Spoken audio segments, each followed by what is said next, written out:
We're doing something a little different on this edition of Farm to Frankfort. We're actually taking a few questions from some Kentucky Farm Bureau members out in the state. Eddie, this is going to be exciting. Our first question comes from Jenna Burke from Franklin County Farm Bureau. Matt, roll it. Hey Cal and Eddie, being a high school ag teacher, there's so many different acronyms in the agriculture industry that I have to try to explain to my students. One of those acronyms is the FSA. Can you all explain that a little bit better so I can help my students out? Well, Eddie, I think I can answer this one. There you go. We have a lot of acronyms, though, in agriculture. Yeah, we do. But, hey, looking through our Farm Bureau policy book, though, you know, we see all these acronyms, and this one I actually do know. So, FSA, Jenna, that's the Farm Service Agency, and it's a product of the United States Department of Agriculture, and we actually have an office here in the state and many of our county farm bureaus that work with those county offices. So, Eddie, I guess FSA, in simple terms, just the Farm Service Agency. It is, you know, Farm Service Agency. If you're in agriculture, you need to have a relationship with that Farm Service Agency. And I think they pride themselves on what their middle name is, actually service. That's what they are. They're there to service farmers and help them with the USDA programs and all those Farm Bill programs. So I'm glad she asked that question, and people that hear that term, FSA, will know that it is a Farm Service Agency. Yeah, and go and visit them in their county offices. That's right. All right, I think we got another question from Greg Drake over in Butler County. Let's hear it. Hello, Eddie and Kyle, coming to you from a fairly soggy Butler County. I'm a long way from a young farmer anymore, but doesn't FSA have some programs that are designed to help young farmers get started in our industry? Well, Eddie, that's a great question. That's something we hear all the time, and I'm going to kick that one over to you to answer the young farmer question. You're going to let me answer the young farmer question, Hey, you know? I think you would be the younger farmer than me, but anyway. Well, you have more experience. There and, you go. I've had the privilege of hearing you tell your story about how you got involved with Farm Bureau, and it was through our Young Farmer program, so I know how important they are to you. It is. Young Farmer program is, but the Farm Service Agency, Young and Beginning Farmer program, is a great program. And Greg, I'm glad you asked that question. Those programs are designed to help someone get started. You know, they have beginning farmer loan programs. They have assistance programs to where if you're building buildings or doing things, there's a lot of different programs. My advice would be to go to your Farm Service Agency, talk to those folks in the office, and see what programs they have for you to help you get that start and can help you get loan guarantees and things if you want to buy a farm or do something. I'd go to those offices and talk to them and see how they can assist you with that. Yeah, well, Eddie, I knew you'd have a great answer to that. There you go. We actually do have a special guest that's going to join us and dive a little bit deeper into all issues FSA related. And our special guest is the new State Executive Director, David Wayne. And he's going to join us, Eddie, for the rest of our discussion on this edition of Farm to Frankfort.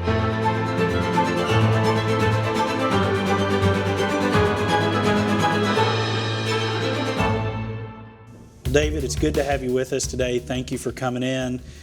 Recently officially appointed as the new State Executive Director of Farm Service Agency. And Eddie, that's what this edition of Farm to Frankfort's all about. So, David, we're just really happy to have you. Tell our listeners, our viewers, a little bit about your background.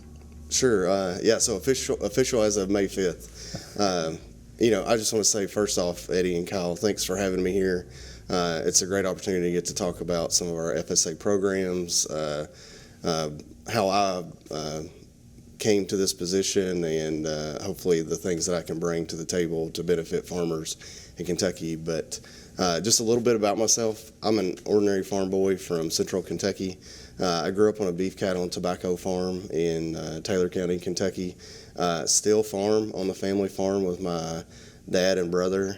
We have a small cow-calf operation there in Taylor County. Just today before I came here, actually climbed off the tractor, got cleaned up, left the hayfield, and drove up here to to come talk with you all. Hey, So. well, on the day of this filming, it's been two or three good days of good weather. That's right. probably. Yeah, your dad's probably not very happy with you today that you climbed off of a tractor to go do an interview right when you need to be baling hay, probably. Yeah, Well, right right- before, in between rains. So. Right. Well, right before I left, I got a call from my brother that the baler wasn't working right. I was like, oh, if I have to work on that, then try and make it up here, it's gonna be a little tough. But no, everything's working out well, and we made some pretty good progress. So I think they were right to let me off the hook to come up here and do this. But yeah, just a little bit more about myself. I originally, after college, I had the opportunity to work for the Kentucky Transportation Cabinet as an agronomist for the Transportation Cabinet. Basically, I was in charge of their vegetation management in northern Kentucky for District 6. Had the opportunity to go to the Kentucky Department of Agriculture after that, and I was the branch manager for the pest and weed branch there within the Division of Environmental Services, then eventually became director of that division. So provided oversight for all of our pesticide regulatory programs and our pesticide service programs. Then in 2019, had the opportunity to change how I serve Kentucky agriculture and got to enter the County Executive Director training program there at FSA. And my first County Executive Director position was in Christian County. So you take a central Kentucky boy and move him to Christian County, you know, there's a lot to learn, but a lot of good folks and a lot of good learning experience that I had in Christian County to learn our FSA programs and how to serve producers. And then in 2020, I had the opportunity to go back to Campbellsville to be the County Executive Director there in my home office, you could say. And served there until this opportunity to become State Executive Director was presented to me. And I haven't regretted any minute of it. I like to tell folks, I tell new trainees coming into FSA that, you know, County Executive Director is one of the best jobs that you have because you have one of the best clientele that's out there, and that's Kentucky farmers. Well, we're excited for you in this new position. Think you're going to do a great job with it. You know, we've got a long history of great state directors here, and you bring a little bit different perspective from that as some others have, actually being a county executive director in that role. And I don't know that we've ever had one, a state director that has actually served as a staff person within Farm Service Agency. So you ought to be able to hit the ground running here, know the programs and do all the things. So I know that there's a lot of people that are excited to have you in the role now, and hopefully that you're going to get around the state and meet people and get to meet with all the office staff and stuff. So we're excited for you. Yeah, I'm excited too, and that conversation has come up quite a bit actually. As far as we have looked back, we cannot see where there has been a current FSA employee that's then become State Executive Director. So it's a unique perspective that it gives me on the position. For one, like you said, I don't have to catch up with all of the acronyms that we use for all of our programs, because you know, at government we like to turn everything into alphabet soup. So I've got that under my belt anyway, and how the programs that are delivered at the county office, I think too, is important, because you know, it's one thing to see the administrative side of the programs, you know, from the state office level, but to actually see them delivered at the county office, I think is very important. It gives that unique perspective to help with decision making, to help with where I need to provide support. You know, when we see disasters come along, tornadoes and you know, south central, southeastern Kentucky, knowing how those programs are delivered, you know, across the counter to the farmer has definitely been beneficial just already in this first month. Yeah, and there's a lot of steps to, you know, I think for us, we spend a lot of time lobbying, advocating for the issues that actually go into federal legislation, like the Farm Bill being a big one. But they're still very broad. When they go into a Farm Bill or to reconciliation, budget bill, whatever happens, it's pretty broad. And then ultimately the department will write a regulation that's very much more detailed. And we do comment on those, and we, as an organization, we're able to weigh in.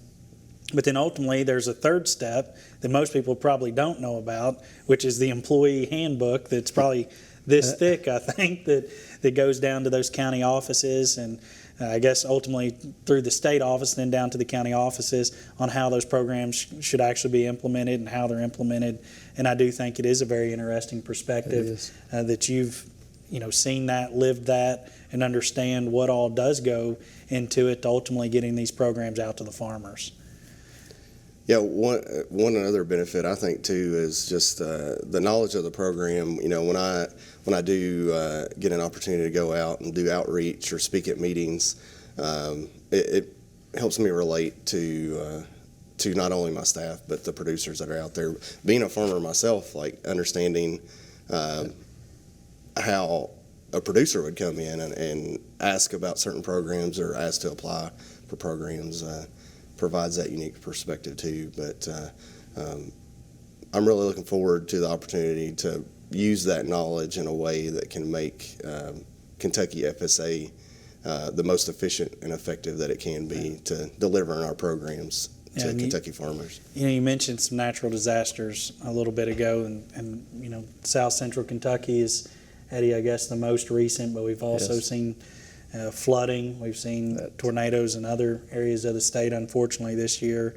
What are some of the programs offered through the Farm Service Agency, through USDA, that can help in those natural disaster instances?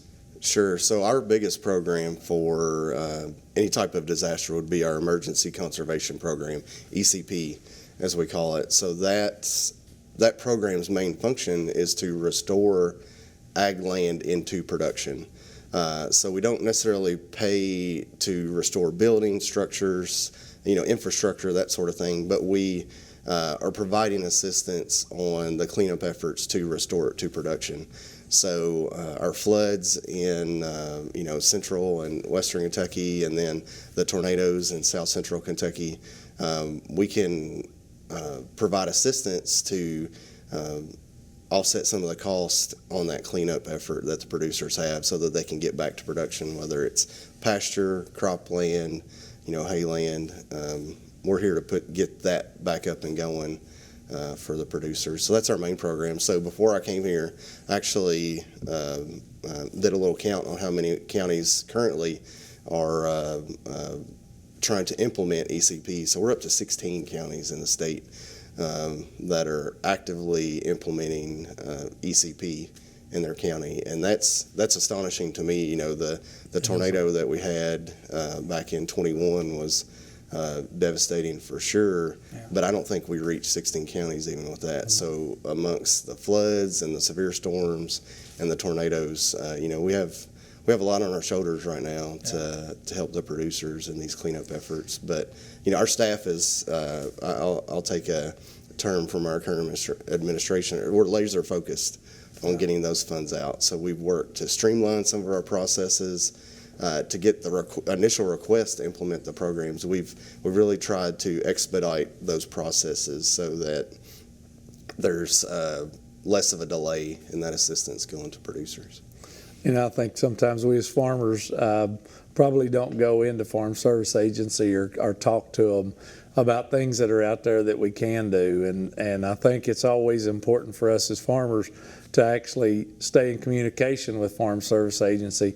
I know this has been a tough spring. It's been hard to get a crop planted, and talked about flooding and storms, and I think some of the early crops that got washed out. And I know there's going to be probably some prevent plant that's going to be done this year, probably some of them more than I remember in a long, long time, that people are looking at doing prevent plant. And some of that's timing with where we are with the markets and stuff, and it's getting late, and so just keeps raining and raining. And so I think it is important that we stay in contact with our local offices and just see what we need to do, because sometimes we get focused on crop insurance and we don't talk to Farm Service Agency, and probably need to be talking to both of them. Do you have any advice on that?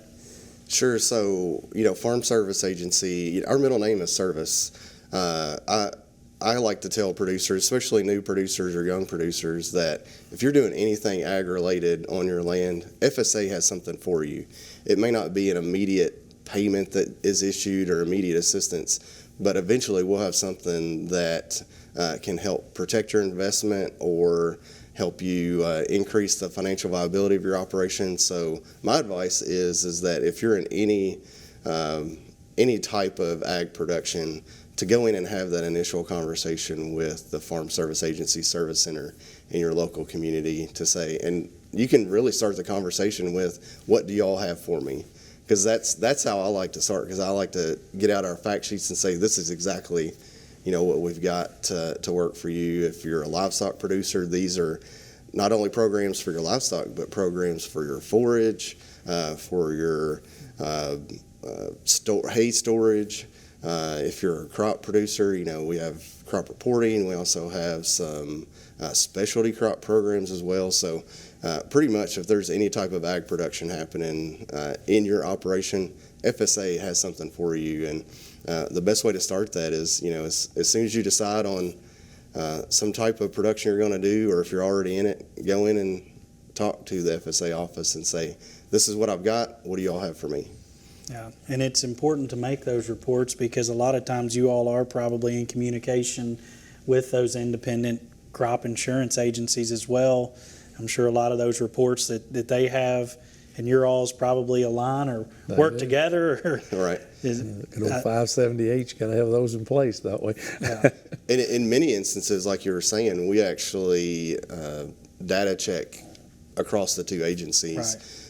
So that there's a level of tolerance between your acres reported to us, to your crop insurance agent. So it's good, like Eddie, you were saying with Prevent Plant. If you have Prevent Plant, don't forget about FSA. You think, well, I need to get this turned into my insurance. I also need to turn it into FSA because there could be a disaster program that's announced the following year that requires that Prevent Plant to be on file with FSA. So my advice to anyone is don't miss out on those different opportunities to participate in federal government programs, whether it be crop insurance or FSA. Talk to both of us is my advice. Yeah, and when you were starting that, the answer to that, you mentioned something you tell to young and beginning farmers. And actually, Eddie and I answered some questions that were sent in from a farmer before we got started with you're our expert, our guest expert, but we did answer a few questions here prior to you arriving, and one of those questions did come from a farmer out of Butler County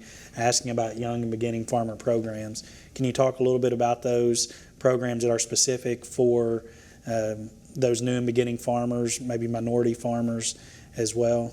Sure. So the 2018 Farm Bill established socially disadvantaged producers, and that could be minority producers, limited resource producers, which would fall below a certain income level, and then veteran producers and beginning farmers. So we have certain programs that actually have some eligibility requirements that are met by beginning farmers, or possibly a waiver on administrative fees towards those. So earlier I mentioned protection on forage. We have a program called NAP. It's the Non-Insured Assistance Program, and I equate it to crop insurance for everything you can't get crop insurance for.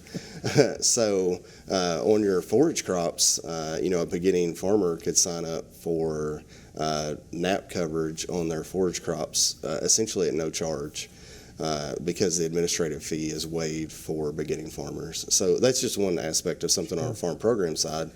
And then on farm loans, we have some eligibility requirements that are, I guess you could say, less decreased requirements for beginning farmers.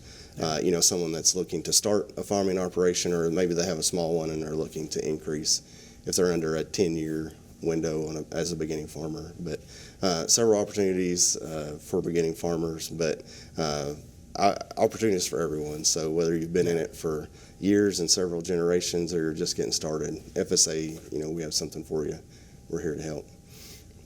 Now, well, the other thing, Eddie, that I think we hear a lot about is the big, beautiful bill and reconciliation in a farm bill, and we're lobbying Congress. We'll see what happens around that legislation, but I guess what's important to note is even now with a farm bill that's been extended, The reconciliation package, as of the filming of this, hadn't been passed. I expect this will air prior to final passage, but you all are still working every day, correct? County offices are still there. They're still engaged. I know we're hearing a lot about staffing and things, and our members are asking some questions, and we're asking, and I guess my point is you all are still here. You're still providing services to farmers, and I was just curious if you had any comment on kind of how the office is running day to day. Sure. So we haven't noticed a slowdown at all. Even with the Farm Bill extensions, there is sometimes a delay when they do the extension of opening the programs back up to where we can start a sign up. But we're working every day, like you said, in the offices to administer those traditional Farm Bill programs. But we also have some programs that are outside of the Farm Bill as well that we're working on. So ECAP, our Emergency Crop Assistance Program, that's not a Farm Bill program, but it's an FSA program that was announced by USDA for assistance on certain crops that are out there, some financial assistance. So we're working on programs like that. Another Farm Bill program that we're working on right now is CRP, our Conservation Reserve Program. So we're right at the end of a sign up right now. The deadline's June 6th. But that's our traditional Farm Bill program, Conservation Farm Bill program that we're carrying out. So we haven't noticed a slowdown at all, even with the Farm Bill extension. So Everything you're doing now is still a continuation of the 2018 Farm Bill with a couple of extensions added on, but there really weren't any changes in those extensions, I don't think, were there? Sure, no major changes. The part of the extension is to extend the sign-up dates to that next consecutive year. So those are really the changes that happen with those. But yeah, our ARC PLC program for the grain bases on your farm, we're doing that one like we do every year. CRP, like I mentioned, we're doing that one. NAP is a Farm Bill program that we're carrying on with this extension. So really for us, and hopefully for the farmers when they come in, it seems like business as usual, even though we are operating on a Farm Bill extension. Right. Yeah, and I guess that's the thing that I really wanted kind of on the record was that offices are still open. That's right. You all out of the state office are still operating every day and working on behalf of the farmer, and wanted to just reassure folks that you're still there, and if they've got questions, call their county office or call Lexington. You all are still there. You're still available, still working. Sure. Even though it expired and we got an extension, our mission never stopped. Yeah. So we're here to deliver those disaster assistance and price support programs for farmers, and we've been doing that with these extensions, and we'll continue on. So I know you've got a state committee that will be appointed at some point in time. I know you're anxiously awaiting that announcement for that. So as we are, I know that state committee gives you a lot of support. Give us a little bit of background about what the state committee does for you, and they meet on a monthly basis, I believe. So just a little bit about the state committee.